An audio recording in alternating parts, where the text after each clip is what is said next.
হেমন্তেও শঙ্কার মেঘ, কারণ বঙ্গোপসাগরে তৈরি হবে অতি শক্তিশালী নিম্নচাপ এবং যার জেরে অক্টোবরের শেষের দিকে ঘূর্ণিঝড় হওয়ার আশঙ্কা রয়েছে। তবে ঘূর্ণিঝড় যদি আরব সাগরে যায় তাহলে শাপে বর বাংলার। বাংলায় এখন হেমন্তকাল। অন্তত কালীপুজো পর্যন্ত রাজ্যে কোথাও উল্লেখযোগ্য বৃষ্টির কোনো পূর্বাভাস নেই।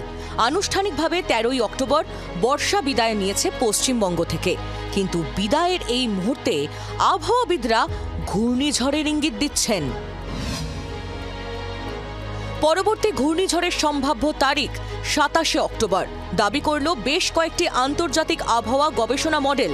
তার মধ্যে ইউরোপীয় ইউনিয়নের মানক সংস্থা ওয়েদার ফোরকাস্টিং সিস্টেম দাবি করেছে 25শে অক্টোবর ভোরে দক্ষিণ আন্দামান সাগরে ইন্দিরা পয়েন্টের কাছে বঙ্গোপসাগরে একটি অতি শক্তিশালী নিম্নচাপ তৈরি হবে।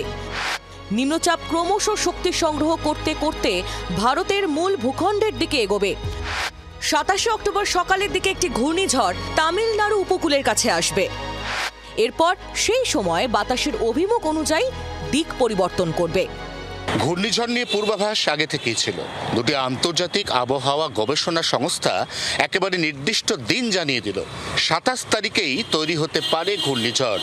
ঘূর্ণিঝড় তৈরি হওয়ার পরে বায়ুর দিক নির্দেশ অনুযায়ী তা যেতে পারে পুদুচেরির দিকে, অথবা সরে আসতে পারে ওড়িশার ভুবনেশ্বর অথবা গোপালপুরের দিকে।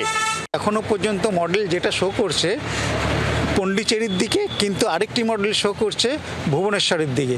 সুতরাং এটার বলা যেতে পারে এই মুহূর্তে যে ভুবনেশ্বর থেকে পন্ডিচেরির মধ্যে কোনো এক জায়গায় ল্যান্ডফল হলেও হতে পারে, কিন্তু গতি প্রকৃতি যে কোনো মুহূর্তেই পরিবর্তন হতে পারে।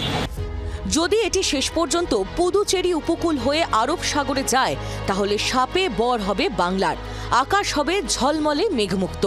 যদি এটি শেষ পর্যন্ত অন্ধ্র ওড়িশা উপকূলের দিকে আসে তাহলে বাংলার আকাশে মেঘ ঢুকবে। কারণ বা গতিপথ যাই হোক, বাংলার শীতভাগ্য হঠাৎ করে খুলে যেতে পারে বলে আবহাওয়াবিদদের মত। এই ঘূর্ণিঝড় টেনে নেবে প্রচুর জলীয় বাষ্প। কলকাতা সহ দক্ষিণবঙ্গের আকাশ হয়ে যাবে ঝলমলে মেঘমুক্ত এবং শীতের আমেজ অনেক বেশি করে অনুভূত হবে, এমনটাই এখনো পর্যন্ত পূর্বাভাস। জি 24 ঘন্টার জন্য ক্যামেরায় তরুণের সঙ্গে অয়ন, কলকাতা। বাংলার আওয়াজ, বাঙালির আবেগ, জি 24 ঘন্টা।